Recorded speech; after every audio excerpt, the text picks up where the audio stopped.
urban legends have long fascinated the American imagination, weaving tales that blur the lines between myth and reality across the country's vast landscapes. From eerie hauntings to mysterious creatures lurking in the dark, these stories capture the essence of local cultures and embody the fears and curiosities of the communities that share them. Despite debates over their authenticity, what remains indisputable is that these legends originate from somewhere rooted in incidents, folklore, or unexplained phenomena that continue to baffle and intrigue. These narratives not only define the regions they're associated with, but also form an integral part of America's cultural fabric. As they are passed down through generations, these urban legends endure, evolving over time yet forever capturing the imagination of those who dare to delve into their mysteries. A well-known Dallas urban legend is the story of the Lady of White Rock Lake. White Rock Lake Park is reported to be haunted by the ghost of a young-looking girl, described as wearing a water-soaked 1930s evening dress, who usually appears at night along the roadside of East Lawther Drive. Witnesses claim the phantom asks to be taken to her home on Gaston Avenue in Dallas before disappearing in the car during the ride, leaving a waterlogged car seat. Legend claims the woman to be a drowning victim from a boating accident in the 1930s. Reports of the ghostly encounters were published in Dallas area newspapers in the 1960s. This legend is said to have been the inspiration for the bluegrass song Bringing Mary Home, written by John Duffy of the Country Gentlemen. Their version of the song made the Billboard Country chart in 1965. The song has since been recorded by many others, including Frankie Miller, Mac Wiseman, Red Sovine, Ricky Skaggs, and Daniel O'Donnell. It is now regarded by many as a bluegrass standard. The skunk ape is a large and hairy human-like mythical creature purported to inhabit the forests and swamps in the southeastern United States, most notably in Florida. It is often compared to, synonymous with, or called the cousin of Bigfoot, a prominent subject within North American popular culture. Contemporary descriptions of the skunk ape in Florida, Georgia, and Alabama folklore have occurred since European settlers first occupied the region. In 1818, local newspapers reported a story from what is now Apalachicola, Florida, that spoke of a man-sized monkey raiding food stores and stalking fishermen along the shore. Cryptozoologists have made unsubstantiated claims that Seminole and Miccosukee culture includes stories of a foul-smelling, physically powerful, and secretive creature called Estikapkaki, a name which roughly translates to furry tall man or hairy giant. In 1929, an alleged sighting occurred at the famous and then recently constructed Perky Bat Tower in the Florida Keys.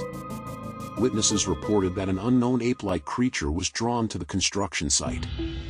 After inspecting the bat tower shortly after it had been stocked with bats, the creature shook the tower, driving off the bats before running off into the woods. In 1942, a man in Sewanee County reported a similar creature rushing out from the brush line while he was driving down an isolated road. It was alleged to have grabbed onto his vehicle and beat on the running board and door for half a mile before departing. In the small community of Barden, in Putnam County, Florida, beginning in the 1940s, there were a number of alleged sightings of a creature that came to be known as the Barden Booger. In the 1960s, a rash of sightings in central Florida happened around Alachua County and Marion County. One such report from 1963 involved several members of a family encountering an ape-like creature around their rural home, including one instance of it approaching a window to peer inside at night. In the 1970s, two Palm Beach County Sheriff's deputies named Marvin Lewis and Ernie Milner reported that an ape-like creature stalked them through a grove before they shot at it with their firearms. They reported following a trail of footprints where they recovered hair snagged on a barbed wire fence line that had been pushed down. In 1971 to 1975, a rash of sightings occurred in Broward County and surrounding areas. Multiple eyewitnesses reported nocturnal encounters with a 5 to 7 foot ape-like creature with dark red to black fur. These events were heavily covered in newspapers, both local and in other Florida cities such as Miami, and were some of the earliest instances popularizing the term skunk ape in the state lexicon. Reports alleged that the skunk ape had invaded homes, stalked people, and killed several of a farmer's livestock, including a horse and a bull. The local police department investigated after one law enforcement officer reported striking the skunk ape with his car. Several Everglades wildlife tour bus operators and their guests have reported alleged sightings. In July of 1997, one such operator, David Shealy, reported wildlife bait stands laden with lima bean had been raided and he noticed strange tracks surrounding them. He baited several locations with more lima beans and multiple witnesses reported skunk ape sightings soon after. Shealy and others attributed this instance to high seasonal flooding having driven numerous animals into tighter ranges around higher ground. One such sighting was by Everglades tour operators Steve Goodbrid and Dow Rowland. Some of their guests reported skunk ape sightings as well. Both operators claim that hot weather, high humidity, and the rural location would make a hoax unlikely. Also in 1997, a photograph of a dark upright figure in the swamp was taken by Ochope Fire Control District Chief Vince Dorr that he claims depicts a skunk ape. He reported observing the creature cross the road and stopped his car to capture a photograph. Within 2 weeks, over 50 people reported alleged sightings of a hairy creature within the Big Cypress National Preserve. In the year 2000, the Sarasota County Sheriff's Office received 2 anonymous photos depicting a large, hairy, ape-like creature. The author of the letter claimed to be an elderly woman who reported the creature had been stealing apples from her back porch near Interstate 75, and upon surprising it with a camera she was afraid it was an escaped orangutan that might harm her family. The scrutinized photos, dubbed the Myakka skunk ape, remain a polarizing topic and their authenticity remains debated. One critique highlighting the photographs as a potential hoax is the subject's resemblance to a Bigfoot statue known from a Ripley's Believe It or Not museum. Sightings continue to the present day, with 48 out of 67 counties in Florida reporting sightings since 2010. Just south of San Antonio, Texas, is the site of Texas' most famous ghost story. Not far from the San Juan Mission is an intersection of the roadway that is crossed by railroad tracks. Whether this is an urban legend or truly a ghostly tale has long been forgotten in history. Reportedly, this is the site of a fatal accident in which a train collided with a school bus full of children in the 1930s or 1940s. According to the legend, it was a rainy Texas morning as the train moved swiftly down the tracks when the engineer spied a school bus stalled along his path. Frantically pulling his brake and tugging on the train whistle, the hulking engine quickly advanced toward the bus, unable to stop in time. 10 children reportedly lost their lives that day and continue to haunt the area, protecting others from a similar fate. As the story goes, if you park your car directly over the tracks and shift into neutral, the ghosts of the children will push it uphill, out of the way of an oncoming train. And if you have the foresight to cover your bumper with baby powder or flour, you can reportedly see the children's fingerprints upon your car. Despite the much publicized story, its truth has been hotly debated. Numerous accounts have been reported that cars do in fact inexplicably move on their own and mysterious prints are seen on vehicles. Others allege they have heard the voices and laughter of children while at the site. However, there are no records of any such accident having occurred in the newspaper archives anywhere in Texas. It seems to us that an accident of such magnitude would have been reported somewhere. Furthermore, official investigations into the events have determined that despite an illusionary appearance of a level, or even slightly inclined road, the street surface is actually at a 2-degree declination. This would result in the natural rolling of a car parked in neutral. As to the fingerprints, these could easily be those that were already there. Even after washing, forensic studies have concluded that fingerprints can still occur. Deep in the heart of the dark and untamed land of Central California, there lurks an enigmatic beast, the Fresno Nightcrawler. According to California, the state is allegedly home to various mythical creatures, including Bigfoot and chupacabras. However, since first appearing in the security camera footage in 2007, the Fresno Nightcrawler has ignited the pilot lights on the imaginations of those wary of the truth and its position out there. But what exactly is the Fresno Nightcrawler? What secrets does it hold? By its very nature as a cryptid, little is known about this inexplicable face on the faunal stage. Its presence in grainy home footage leaves more questions than answers. Its reasons and drive are a mystery. Perhaps the Fresno Nightcrawler won't be understood until it's already too late. There is, however, one fact upon which can be agreed upon. The rugged video clip demonstrates what appears to be a walking pair of pants. According to the Fresno Bee, the first sighting was captured by a Fresno man's front yard security camera in 2007. A man named Jose was awoken by his barking dogs in the morning and was frightened when he viewed his security camera footage. It was reported that Jose brought the footage to Univision, hoping to find answers, but was left unsated. From there, the video made its way to paranormal investigators, including Victor Camacho, who hosts the Spanish-speaking supernatural program Los Desvelados, or The Sleepless Ones. The footage eventually wound up in the hands of the docuseries Fact or Faked Paranormal Files. The episode, which aired in 2010, brought the possibility of independently pedestrian pants to the masses and deemed them unconfirmable. Since then, the original Fresno Nightcrawler film has gone viral, racking up well over 1 million views on YouTube. More videos, generally of the determinately faked variety, have popped up over the years. That said, sightings of the creature have continued throughout California and the world. A 2011 video allegedly shows Fresno Nightcrawlers in Yosemite National Park. In 2017, grainy footage of alleged Fresno Nightcrawlers was later captured in Poland.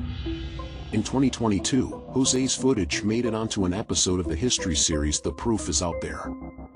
The Beast of Bray Road is the name given to a wolf-like creature allegedly reported to have been witnessed in or near Elkhorn, Wisconsin. The creature has become a part of Wisconsin folklore and has been the subject of multiple books, documentaries, and a 2005 horror film. Named for the rural farm road in which it was first purportedly sighted, reports of the creature in the 1980s and 1990s prompted a local newspaper, the Walworth County Week, to assign reporter Linda Godfrey to cover the story. Godfrey was initially skeptical, but later became convinced of the sincerity of many witnesses. Her series of articles later became a book titled The Beast of Bray Road, Tailing Wisconsin's Werewolf. Skeptics maintain that the creature is likely the result of misidentification of known animals, most likely gray wolves. The creature was allegedly first sighted in 1936. In the 1980s, several alleged witnesses reported the beast had made contact with their vehicles, leaving long scratch marks on doors and trunks of vehicles. One witness stated she hit something while crossing Bray Road. Upon exiting her vehicle to determine what she had hit, a supposedly large wolf-like creature with red eyes chased her back into her car, leaving claw marks in the rear passenger door. Sightings have also been reported during daylight hours, with several witnesses stating they observed an unusually large wolf-like creature running on all fours through cornfields. One stated the creature was in pursuit of a deer. Animal mutilations have also been reported in the area around Bray Road, with animal remains, including deer and livestock, partially eaten with specific organs removed from the animal carcasses. Another witness reported driving down Bray Road late one night and observed an unusually large wolf-like creature eating an animal which had been hit by a car on the side of the road. The creature reportedly ran into the woods as the eyewitness approached it in their vehicle. In February 2018 and July 2020, alleged witnesses reported observing a large, hair-covered upright creature in Spring Prairie and Lyons, both in Walworth County, Wisconsin. The old Charleston jail was originally located on a 4-acre parcel set aside for public use in 1680, at the time of Charleston's earliest settlement. Operating as the Charleston County Jail from 1802 until 1939, it housed Charleston's most infamous criminals and federal prisoners of war during the Civil War. When the jail was constructed in 1802, it consisted of 4 stories, topped with a 2-story octagonal tower. The 1886 earthquake badly damaged the tower and top story of the main building, and these were subsequently removed. The old jail housed a great variety of inmates. Lavinia Fisher, and other members of their gang, convicted of highway robbery in the Charleston Neck region, were imprisoned here from 1819 to 1820. Some of the last 19th century high seas pirates were jailed here in 1822 while they awaited hanging. The jail was active after the discovery of Denmark Vesey's planned slave revolt. Although the main trials were held elsewhere, for white men convicted of supporting the 1822 plot were imprisoned here. Tradition holds that VC spent his last days in the tower before being hanged, although no extant document indicates this. William Moultrie, general during the American Revolution and later governor of South Carolina, allegedly spent a short time in debtor's prison at the jail. During the Civil War, Confederate and Federal prisoners of war were incarcerated here. Most notably were numerous African American soldiers from the 54th Massachusetts Regiment captured after their assault on Fort Wagner in July of 1863. In South Jersey and Philadelphia folklore in the United States, the Jersey Devil, also known as the Leeds Devil, is a legendary creature said to inhabit the forests of the Pine Barrens in South Jersey. The creature is often described as a flying biped with hooves, but there are many variations. The common description is that of a bipedal kangaroo-like creature with a horse or goat-like head, leathery bat-like wings, horns, small arms with clawed hands, legs with cloven hooves, and a forked or pointed tail. It is also said that it has a strange, elongated body and a thick tail. It has been reported to move quickly and is often described as emitting a high-pitched, blood-curdling scream. According to popular folklore, the Jersey Devil originated with a Pine Barrens resident named Jane Leeds, known as Mother Leeds. The legend states that Mother Leeds had 12 children and, after discovering she was pregnant for the 13th time, cursed the child in frustration, declaring that the child would be the devil. In 1735, Mother Leeds was in labor on a stormy night while her friends gathered around her. Unfortunately for her, the 13th child was born normally. However, it transformed into a creature with hooves, a goat's head, bat wings, and a forked tail. Growling and screaming, the child beat everyone with its tail before flying up the chimney and heading into the pines. In some versions of the tale, Mother Leeds was supposedly a witch and the child's father was the devil himself. Some versions of the legend also state that local clergymen subsequently attempted to exorcise the creature from the Pine Barrens. There have been many claims of sightings and occurrences involving the Jersey Devil. According to legend, while visiting the Hanover Mill Works to inspect his cannonballs being forged, Commodore Stephen Decatur sighted a flying creature and fired a cannonball directly upon it, to no effect.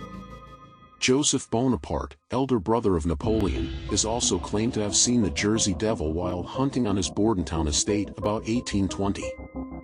During 1840, the Jersey Devil was blamed for several livestock killings. Similar attacks were reported during 1841, accompanied by tracks and screams. During January of 1909, newspapers published hundreds of claimed encounters with the Jersey Devil from all over South Jersey and the Philadelphia area. Among these alleged encounters were claims the creature attacked a trolley car in Haddon Heights and a social club in Camden. Police in Camden and Bristol, Pennsylvania supposedly fired on the creature to no effect.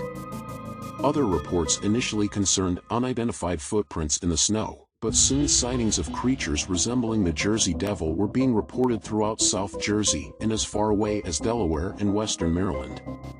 The widespread newspaper coverage created fear throughout the Delaware Valley, prompting a number of schools to close and workers to stay home. Vigilante groups and groups of hunters roamed the countryside in search of the devil. In Greenwich Township, in December of 1925, a local farmer shot an unidentified animal as it attempted to steal his chickens, and then photographed the corpse. Afterward, he claimed that none of 100 people he showed it could identify the creature. In July of 1937, an unknown animal with red eyes seen by residents of Downingtown, Pennsylvania was compared to the Jersey Devil by a reporter for the Pennsylvania Bulletin. In 1951, a group of Gibbstown, New Jersey boys claimed to have seen a monster matching the devil's description, and claims of a corpse matching the Jersey Devil's description arose in 1957. During 1960, tracks and noises heard near Mays Landing were claimed to be from the Jersey Devil.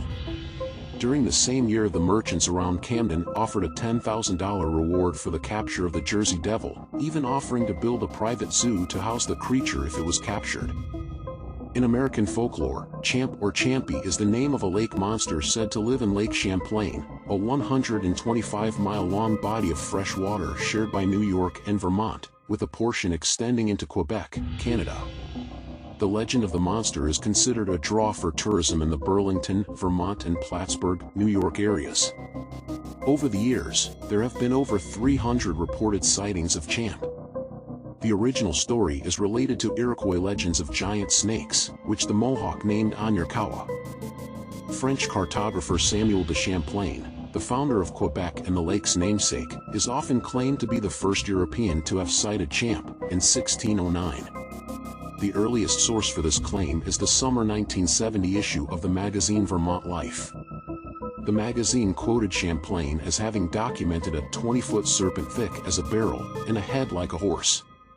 There is no evidence that Champlain ever said this, although he did document large fish. An 1819 report in the Plattsburgh Republican, entitled Cape and Serpent on Lake Champlain, reports a Captain Crum sighting an enormous serpentine monster. Crum estimated the monster to have been about 187 feet long and approximately 200 yards away from him. Despite the great distance, he claimed to have witnessed it being followed by 2 large sturgeon and a billfish, and was able to see that it had 3 teeth and eyes the color of peeled onions. He also described the monster as having a belt of red around its neck and a white star on its forehead.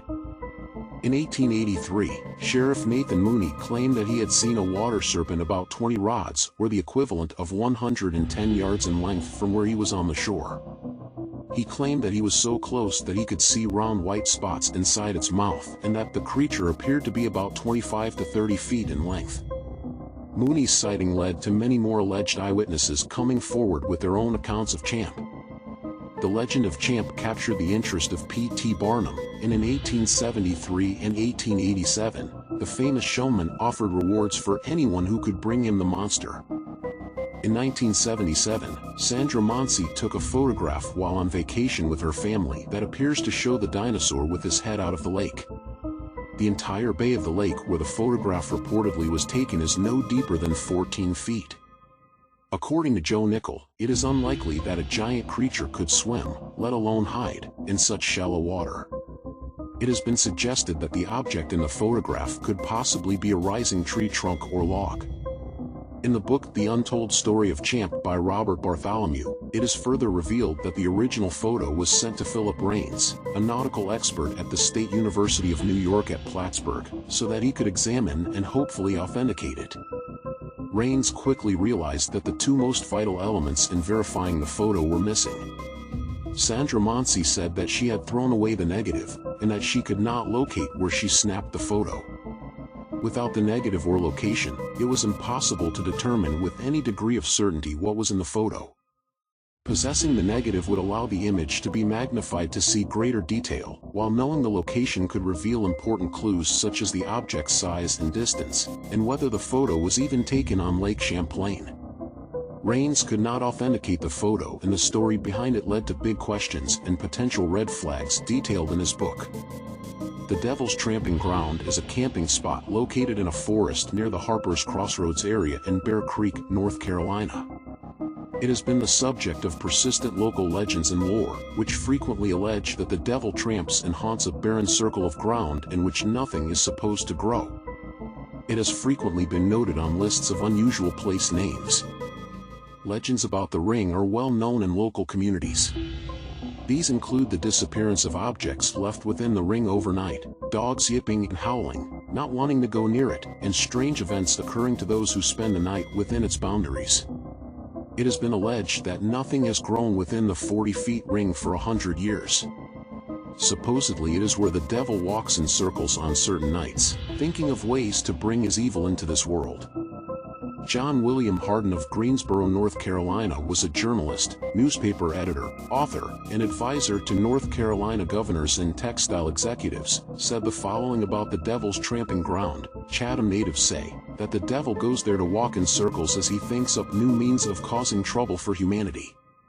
There, sometimes during the dark of night, the majesty of the underworld of evil silently tramps around that bare circle thinking, plotting, and planning against good, in behalf of wrong. The Marfa Lights, also known as the Marfa Ghost Lights, have been observed near U.S. Route 67, on Mitchell Flat east of Marfa, Texas. They have gained some fame as onlookers have attributed them to paranormal phenomena such as ghosts, UFOs, or will-o'-the-wisp. Scientific research suggests that most, if not all, are atmospheric reflections, automobile headlights, or campfires. According to Judith Bruschi, the Marfa lights of West Texas have been called many names over the years, such as ghost lights, weird lights, strange lights, car lights, mystery lights, or Chinati lights. A popular from which to view the lights is a widened shoulder on Highway 90 about 9 miles east of Marfa. The lights are most often reported as distant spots of brightness, distinguishable from ranch lights and automobile headlights on Highway 67 primarily by their aberrant movements. The first historical record of the Marfa lights was in 1883 when a young cowhand, Robert Reed Ellison, saw a flickering light while he was driving cattle through Paisano Pass and wondered if it was the campfire of the Apache. Other settlers told him they often saw the lights, but that when they investigated they found no ashes or other evidence of a campsite. Joe and Humphreys next reported seeing the lights in 1885. Both stories appear in Cecilia Thompson's book History of Marfa and Presidio County, Texas, which was published in 1985. The first published account of the lights appeared in the July 1957 issue of Coronet magazine. In 1976, Elton Miles's Tales of the Big Bend included stories dating to the 19th century and a photograph of the Marfa lights by a local rancher. In folklore, the Michigan dogman was a creature allegedly witnessed in 1887 in Wexford County, Michigan. It was described as a 7-foot-tall, blue-eyed, or amber-eyed bipedal canine-like animal with the torso of a man and a fearsome howl that sounds like a human scream.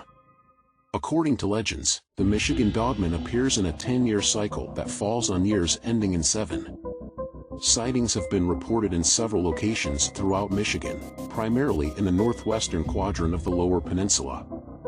In 1937 in Paris, Michigan, Robert Fortney was attacked by 5 wild dogs and said that one of the 5 walked on 2 legs. Reports of similar creatures also came from Allegan County in the 1950s, and in Manistee and Cross Village in 1967. Linda Godfrey, in her book The Beast of Bray Road, compares the Manistee sightings to a similar creature sighted in Wisconsin known as the Beast of Bray Road. In 2014, a married couple bought what was supposed to be their dream home at 657 Boulevard in the idyllic suburb of Westfield, New Jersey. But no one could have guessed what would happen once they completed their purchase, and their plight is chronicled on Netflix's newest series The Watcher. Derek and Maria Broaddus bought the stunning 6-bedroom Dutch colonial home for $1.3 million with plans of renovating it for their family. But before they could move in, ominous letters began to arrive in the mail. The first one was addressed to the new owner. Initially, the correspondence started out innocently by welcoming the family to the neighborhood, but it quickly took a dark turn. My grandfather watched the house in the 1920s and my father watched in the 1960s, the letter read. It is now my time. Do you know the history of the house? Do you know what lies within the walls of 657 Boulevard? Why are you here? I will find out. The letter also mentioned the contract workers the Broadduses had hired to renovate the home. I see already that you have flooded 657 Boulevard with contractors so that you can destroy the house as it was supposed to be. TSK, TSK, TSK, bad move. Don't want to make 657 Boulevard unhappy, the typed letter read. The anonymous letter writer continued and asked if there were more children on the way for the couple, who already had 3 children. Do you need to fill the house with the young blood I requested? Better for me, they wrote. The letter ended with a line foreshadowing that more letters would soon arrive. Welcome my friends, welcome. Let the party begin, it read. The letter was signed The Watcher. Derek, who was at the house alone when he read this letter, called the police, but authorities could not do anything for him at the time. The next morning, Derek and Maria contacted the previous owners of the home. They said they had received a letter shortly before they moved out of the home, but it was the only time they were sent a letter from the Watcher in more than 2 decades of living at the home. 2 weeks after the Broaddus family received the first letter, another one, which was a bit more personal, arrived. This letter addressed Derek and Maria directly, calling them Mr. and Mrs. Broaddus and misspelling their last name. the creepy letter writer was proud to announce that they now knew the children's names as well.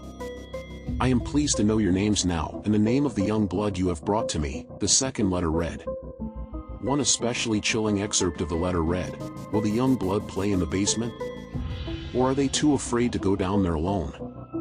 I would be very afraid if I were them. It is far away from the rest of the house. If you were upstairs, you would never hear them scream." Another read, "All of the windows and doors in 657 Boulevard allow me to watch you and track you as you move through the house. Who am I? I am the watcher and have been in control of 657 Boulevard for the better part of 2 decades now." The writer ended the second letter with the creepy line, "You know I will be watching," before signing off once again as the watcher. When the couple stopped bringing their children to the home and then halted their moving-in plans, a third letter arrived. "Where have you gone to? 657 Boulevard is missing you," the watcher wrote. With no idea of who the watcher could be, the couple began their own investigation. Derek set up cameras and hired a private investigator, but answers remained elusive. Instead of moving into the home, the family rented it out for 2.5 years after purchasing it. The third letter also mentioned the renter, and it was full of threats of revenge, too. "Maybe a car accident. Maybe a fire," the newest letter read. "Maybe something as simple as a mild illness that never seems to go away but makes you feel sick day after day after day after day after day. Maybe the mysterious death of a pet. Loved ones suddenly die. Planes and cars and bicycles crash. Bones break." The Broaddus family went to great lengths trying to figure out who the eerie letter writer was, and although they had plenty of theories, including neighbors, they never did discover the watcher's identity. The frightening letters were enough to make the family regret their purchase. The Broaddus owned the house at 657 Boulevard for 5 years, but they never lived there. In 2019, they sold the home for $400,000 less than they originally purchased it for. To this day, the watcher remains anonymous. Nobody knows if the letter writer is still out there, watching over 657 Boulevard. These tales, steeped in the very soil of American regions, offer a unique lens through which to view the history, anxieties, and hopes of a nation. They are a testament to the power of storytelling, uniting people through shared experiences and collective wonder. As these stories continue to morph and adapt to the modern age, they remind us of the enduring human desire to connect with the unknown and explore the boundaries of our reality.